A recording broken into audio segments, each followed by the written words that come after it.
ကိုဝင်းရှေ့ကိုဝင်းကိုပိုင်နာမည်ဘယ်လောက်တော့ အဝေးမှာ900နဲ့ခုချက်ပေါ့ တာဝင်းမူ900နဲ့900နဲ့ ခုချက်ပေါ့ ခေါ်ရှေ့ဟုတ်တော့ဟုတ်မင်းနာမည် ဘာလို့ ဟမ် ဘာတောင်း နန်းတောင်းဟုတ်ပြီကိုပိုင်နာမည် တောင်းလို့ဘယ်လိုလုပ်လဲ တာဝင်းမူ ဘယ်လိုလုပ်လဲ ဒီတော့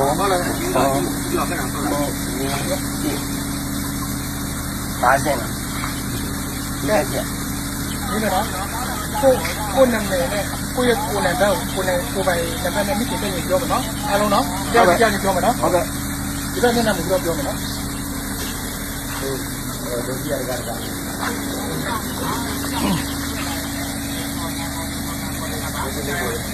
င်း ကျွန်တော်ရဲ့မကြီး6958နဲ့ ကြီး 6958နဲ့ ကြီး695နဲ့နော် ဆက်ပြောမယ်ဆက်ပြောမယ်အဲ့ဒီမိခင်တဲ့ရင်ကိုကြီးလည်းထုံး ခမရ358 အာမရ358ဒီလောက်ခံတော့ ခခ73 โอเค အဲ့ဒါတကူ